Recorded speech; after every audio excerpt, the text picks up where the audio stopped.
घटनाएं हुई थी, मेरे सामने हुई थी, जिसको आधार बनाकर हमने ये फिल्म को ये किया हुआ है। ये सत्य घटना पे नहीं नहीं, एक हमने एक आइडिया उनसे लिया था क्योंकि वो घटनाएं, जी हाँ जी, कुछ कल्पना है, कुछ सत्य है। और ये जब फिल्म देखेंगे आप ना, तो आपको लगेगा कि नहीं, ये कहीं ना कहीं घटना हुई जरूर होगी, क्योंकि आप पत्रकार बंधु हैं, आप लोगों को तो सारी घटनाएं पता होती है आपको। और एक शख्स रह गए हमारे बगल में, जिनको हम परिचय कर पाए, राकेश सिरके। ये शख्स वो है जो मतलब कि ऑन कैमरा ऑफ कैमरा, तर त्याच्यातून नाही एक मिनिट घेण्याचं मतलब पण श्री ती जी मिठी आपण या चित्रपटात वापरलेली आहे आणि पैसे कोणी नाही दिले, आमचे परत नाही केले, तर नायर सर सांगतात बाबू घे याला मिठी, दे याला प्रेमाची मिठी. त्याला असं प्रेमाच्या मिठीत घ्यायचं आणि कडकडून आवडून त्याला मारून टाकायचं. चला घ्या बाई. मी स्वतः सुजाता विनोद पवार, लेखिका, गीतकार, निवेदिका अशी ओळख. आणि चित्रपटाबद्दल सांगायचं म्हटलं तर जे प्यारेजींनी मला कथा सांगितली त्याच्यावर म्हटलं की डायलॉग्सही थोडेसे आधुनिक पद्धतीचे असावेत, त्याच्यावर संवाद. चित्रपटावर खूप वर्क केलेलं आहे, काम केलेलं आहे आम्ही, की तो चित्रपट आत्ताच्या पिढीपर्यंत कसा पोहोचवता येईल त्या अनुषंगाने आम्ही त्याच्यावर काम केलेलं आहे. काय त्याच्यामध्ये चित्रपट काय स्वरूपाचा? जसं की पती पत्नीचं घनिष्ठ नातं म्हणजे वटसावित्री, जे पती जन्मजन्मी हाच पती मिळावा. मग हल्ली का नाही करत मुली हे व्रत? करतात, कुठेतरी मनापासून करतात, दिखावा नसतो, की जन्मजन्मी हाच पती मिळावा. किती संकटात असू दे, किती वाईट नवरा असू दे, पण आजही आपली संस्कृती, आपली परंपरा जोपासत पत्नी त्याच्या सोबतच उभी राहते खंबीरपणे, हे दाखवायचा प्रयत्न आहे. काय नाव आहे चित्रपटाचं? सावित्री कलियुगातली. कधी प्रदर्शित होणार? येत्या 26 डिसेंबर 2025 संपूर्ण महाराष्ट्रात रिलीज होणार आहे. मी फक्त एवढं सांगणार की हे पिक्चर जे ना सावित्री कलियुगातली एक फॅमिली बॅकग्राऊंडवर पिक्चर आहे. आई वडील नवरा बायको पूर्ण पॅकेजच आहे. तर पूर्ण फॅमिली बघून पिक्चर बघावं म्हणून ही माझी इच्छा आहे. असं काही नाही. शूटिंग कुठे झाली, काय झाली? एंटायर मूवी जी आहे शूटिंग नाशिकला केली आम्ही. नाशिक आणि बदलापूर, औरण यासाठी केली आम्ही. सावित्री कलियुगातल्या या चित्रपटाविषयी प्रेक्षकांनी काय आदर्श घ्यावा? नमस्कार, मी अभिनेत्री श्वेता भामरे. आपल्या महाराष्ट्रामध्ये वटसावित्री पौर्णिमा हा सण खूप मोठ्या प्रमाणावर साजरा केला जातो. हाच पती 7 जन्म मिळावा म्हणून स्त्रिया खूप आपुलकीने हा सण साजरा करतात. पण आजकाल स्त्रिया जॉबमुळे इतक्या व्यस्त झाल्या आहेत की ते आपली संस्कृती विसरत चालले. तर आम्ही या चित्रपटातून याच गोष्टी सगळ्या हायलाईट करण्याचा प्रयत्न केलेला आहे. आणि दुसरी गोष्ट म्हणजे की आई मुलांच्या चुकांवरती पांघरून घालते. म्हणजे मुलांनी काही चुका केल्या तर त्या वडिलांपासून लपवून ठेवते. पण या गोष्टी जेवढ्या चांगल्या तेवढ्या त्या वाईट सुद्धा आहे. आणि त्याच्या पुढे फ्युचरमध्ये काय त्याचे दुष्परिणाम होऊ शकतात आम्ही ते या चित्रपटाद्वारे दाखवलंय. तर मी सर्वांना आवाहन करते की 26 डिसेंबरला आमचा चित्रपट सावित्री कलियुगातील हा संपूर्ण महाराष्ट्रभर प्रदर्शित होत आहे. तर मी सर्वांना आवर्जून आवाहन करते की सर्वांनी हा नक्की बघा. धन्यवाद. नाही, या चित्रपटामध्ये तुमचा काय रोल आहे? मी याच्यामध्ये एक पत्नी आहे, आई आहे, मी सासू सुद्धा कॅरेक्टर केलेला आहे.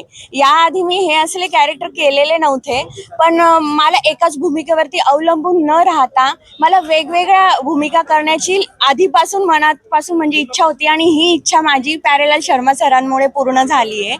आणि मला या चित्रपटात काम करून खरंच खूप छान वाटलं. तर तुम्हाला सुद्धा हा चित्रपट बघून नक्की मजा येईल. ओके.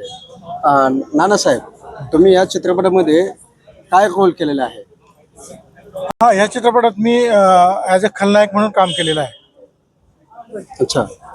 त्याच्यामध्ये तुम्हाला काय अनुभव आला? त्याच्यामध्ये काय तुम्हाला घेण्यासारखं आहे की तुमचं जे खलनायक म्हणून काम केलेलं आहे, रोल निभावला, त्याच्यामध्ये लोकांना काय घेण्यासारखं आहे? नाही, खलनायकाकडून काही घेतलं जात नाही. खलनायक हा चित्रपट जसं नायक असतो तसंच चित्रपटाचा प्राण हा खलनायक सुद्धा असतो.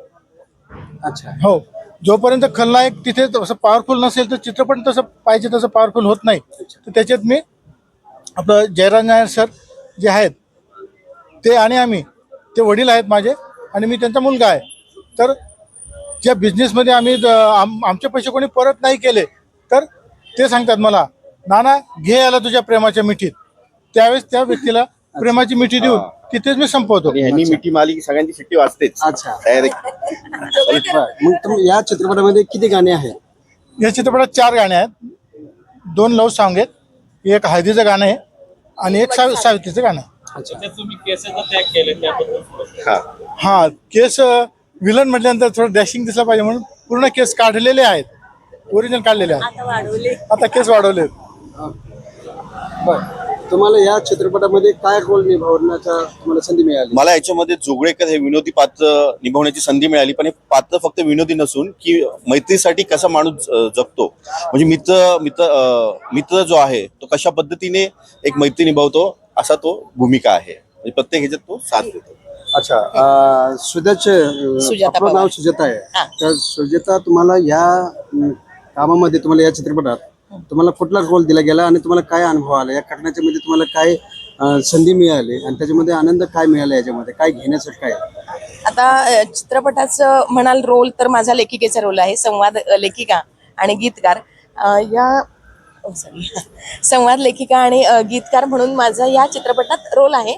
आणि खरं सांगायला गेलं तर सावित्री कलियुगातली चित्रपटाचं नाव असल्यामुळे सत्यवानाची सावित्री हे गाणं तर व्हायलाच पाहिजे. आणि म्हणूनच वट सावित्रीचं खूप सुंदर असं गीत आहे. या गीताच्या माध्यमातून बरीचशी कहाणी जी कथा आहे ती उलगडते, हे तुम्हाला त्यात पाहायला मिळेल. त्याचप्रमाणे दुसरं एक आहे जे भावगीत आहे या सिनेमातलं, ते सुद्धा छान आहे. म्हणजे आपले लीड रोल जे करतात त्यांच्यावर चित्रित केलेलं आहे. ही गाणी लिहिताना आहे ना, मी चित्रपटाच्या स्टोरीच्या अनुषंगाने ही गाणी लिहिलेली आहेत, त्यामुळे ती अशी कथेला धरूनच ती गाणी बरोबर वाटतात असं मी लिहिलेलं आहे. आणि मला खूप आनंद वाटला की एक वेगळा सब्जेक्ट आहे, एक वेगळा विषय आहे, तो आजकालच्या मुलींपर्यंत पोहोचावा. की लगेच त्यांचे कंप्लेंट बॉक्स सुरू होतात लग्न झाल्यानंतर की हा असा तो असा. अरे पण याच्यात नेमकं काय आहे? सुसंवाद घडावा हा अगदी निर्मळ प्रयत्न आहे या कथेतला. आणि हा सुसंवाद घडून एकमेकाची सुखदुःख शेअर करून तुम्ही जर मार्ग काही काढू शकता, त्या बाबतीत हा सिनेमा आहे. आणि मी प्रत्येक आपल्या महाराष्ट्रीयन स्त्रीला असं आवाहन करते की प्रत्येकीने हा सिनेमा चित्रपटगृहात जाऊन पाहावा आणि नक्कीच तुम्ही काहीतरी चांगलं घेऊन जाल अशी अपेक्षा करते. धन्यवाद.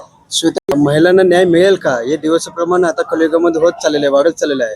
तर तुम्हाला वाटतं का या चित्रपटामध्ये बघून की न्याय मिळेल का? हो, नक्कीच मिळेल. ज्या स्त्रिया आता ही संस्कृती विसरत चालले ना, तर आमच्या चित्रपटामुळे त्या परत ती संस्कृती सगळे लोक जोपासतील. 101% गॅरंटी आहे मला. ओके. ताई, तुम्हाला या चित्रपटाविषयी तुम्हाला काही माहिती असेल, थोडक्यात तुम्ही माहिती द्यावी. सत्ययुगातली कलियुगातली सावित्री हा सिनेमा आता येतोय आणि माझे मित्र यांनी मला इथे बोलवलंय आणि मी त्यांची पत्रकार परिषद अटेंड केली. पण त्याच्याबद्दल ऐकून खूप छान वाटलं आणि मला खूप बघायची इच्छा झाली. कधी येतोय आणि कधी बघते असं मला झालेलं आहे. ओके, धन्यवाद. मी डॉक्टर अविनाश मोरे.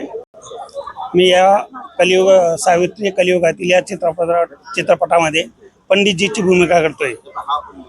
अध्यात्मिकाची जोड दिलेली आहे पिक्चरला, कारण नावच त्याचं सावित्री कलियुगातील आहे, म्हणून याला अध्यात्मिकाची जोड दिलेली आहे. म्हणून त्याच्यात पंडितजीची भूमिका सरांनी सांगितली ती मी खूप चांगल्या प्रकारे निभावण्याचा प्रयत्न केलेला आहे. तर 26 डिसेंबरला हा चित्रपट महाराष्ट्रभर प्रदर्शित होत आहे, तर सर्वांनी पाहावा ही नम्र विनंती. चित्रपटाविषयी थोडक्यात माहिती द्यावी आणि शुभेच्छा द्या. सावित्री कलियुगातली हा चित्रपट आता 26 डिसेंबरला संपूर्ण महाराष्ट्रात प्रदर्शित होत आहे. एक अनोखा चित्रपट आहे. ह्यामध्ये एक स्टोरी अशी आहे की आपल्याला कल्पना असेल की सत्यवानाचे प्राण सावित्रीने वाचवले होते, ही कथा सगळ्यांना माहिती आहे. परंतु ही आधुनिक या कलियुगामध्ये आपल्या पतीला आत्महत्येपासून म्हणजे तिचं प्राण कसे वाचवते ह्या चित्रपटामध्ये दाखवलेलं आहे. मी ह्या चित्रपटामध्ये जो नायक आहे त्याच्या वकिलाची भूमिका केलेली आहे आणि खूप चांगला चित्रपट झालेला आहे. मला वाटतं हा संपूर्ण म्हणजे कुटुंबासहित हा सर्वांनी चित्रपट बघावा अशी मी सर्वांना विनंती करतो. सगळ्या चॅनलला आहे ना. तुम्हाला या चित्रपटामध्ये तुम्ही एक डायरेक्टर म्हणून काम केलेलं आहे ना. एक मिनिट. तुम्ही या चित्रपटामध्ये डायरेक्टर म्हणून काम केलेलं आहे, तर तुम्हाला काय वाटलं ह्याच्यामध्ये, कसा तुम्हाला अनुभव आलेला आहे? नमस्कार मित्र. फक्त डायरेक्टर म्हणून नाही तर एक लेखक म्हणून पण काम केलेलं आहे मी. कथा पटकथा ही माझीच आहे. आणि कारण माझं घर, फॅमिली, नातं हे मला माहिती आहे ना. तर एक पिक्चर बनवायला जेव्हा वेळ आली माझ्याकडे, तर मी काय सावित्री कलियुगातली जर हा पिक्चर करायचा असेल तर एक फॅमिली पाहिजे. एक चांगले आदर्श माता पिता आणि नवरा बायको हे पाहिजे. या पिक्चरला आम्ही पूर्णपणे एक फॅमिली बॅकग्राऊंड देऊन या पिक्चरला केलेलं आहे. कारण का हा पिक्चर माहिती आहे का, जेव्हा लोकांनी बघावं तर पूर्ण फॅमिली बरोबर. कारण हे नाही का बाबा 2 लोक इकडे 2 लोक तिकडे असं नको व्हायला, म्हणून ही पूर्ण फॅमिली पॅकेज आहे सावित्री कलियुगातली. अच्छा, या चित्रपटामध्ये प्रेक्षकांनी काय घेण्यासारखं आहे की त्याच्यात तुम्ही माहिती द्यावी? नाही, मला असं वाटतं की ह्या पिक्चरला जे केलं आहे आम्ही, हे पिक्चरमध्ये काळच गरज आहे. कारण लोकांना आता कळलं पाहिजे की बाबा हे नातं जे आहे आपलं कसं जपवायचं. प्रत्येक नातं जे आहे आई वडिलांचं असू दे किंवा मुलाचं आणि बाबाचं असू दे किंवा नवरा बायको असू दे, प्रत्येक नात्याचं एक गंभीरपणा असतं आणि ते कसं जपवायचं या पिक्चर दाखवलं आम्ही ते. ओके, चला. यांचं असं आहे की या चित्रपटामध्ये यांनी शुभेच्छा दिलेल्या आहेत आणि शर्मा साहेब हे डायरेक्टर आहेत, डायरेक्टर असून ते लेखक पण आहेत. तर त्यांचं असं आहे की या चित्रपटामध्ये सगळ्या महाराष्ट्रामधल्या तमाम फॅमिलींनी चित्रपटगृहामध्ये जाऊन बघावं अशी त्यांची आहे. आणि या चित्रपटाला 26 डिसेंबर रिलीज होणार आहे. या चित्रपटासाठी खूप खूप शुभेच्छा आणि सगळ्यांनी या चित्रपटगृहामध्ये जाऊन पाहावं अशी आमची इच्छा आहे. नमस्कार, माझं नाव अमोल डोळे. मी चांगला ॲक्टर आहे. माझे मूवी झालेले आहेत. मूवीविषयी सांगायचं बद्दल असं की सती सावित्रीविषयी हा मूवी आहे की मूवी बघण्यासारखं खूप चांगला आहे. की पहिल्या महिला कशा राहायच्या, कशा वागायच्या आणि त्यांचं एकदा लग्न झाल्यानंतर तेच घर परत माघारी येणं नाही आहे. तर ते आज नाही आहे. आज नुसतं लग्न झाल्यानंतर किंवा साधं गेट टुगेदर जरी गेले तर महिला पळून जाते. तर हे आज ह्या गोष्टीतून काहीतरी बघण्यासारखं शिकण्यासारखं आहे की आज पहिल्या महिलांकडून काहीतरी घेण्यासारखं असावं असं मला वाटतं. किंवा त्यांना तो इतिहासच माहीत नाही. आज आपण म्हणतो ना, महात्मा ज्योतिराव फुले आहेत, सावित्रीबाई फुले आहेत, झाशीची राणी, ह्यांचा इतिहास माणसांना माहीत नाही आहे. आज ती प्रवृत्ती लोकांना माहीत नाही. आज फक्त मोबाईल आले, रिअल आले, ते चल ठीक आहे, ती मार्केटला ती गोष्टीची गरज आहे, मोबाईल आला, पण त्याचा दुरुपयोग खूप वेगळ्या पद्धतीने केला जातो. तर ह्या मूवीमधून खूप चांगल्या प्रकारे एक त्यांनी धावाचं साधन दाखवले की तो मूवी चांगला महिलांनी बघावं. आज लोकल व्यक्ती जरी हातात मोबाईल आल्यानंतर खूप वेगळ्या प्रकारे बिघडली जाते. जे आज लग्न झाल्यानंतर काही लोकांना मारलं गेलं जातं. तर खूप वेगळे कॅटेगरीज आहेत आणि त्यांनी मूवीमधून खूप चांगल्या प्रकारे दाखवले.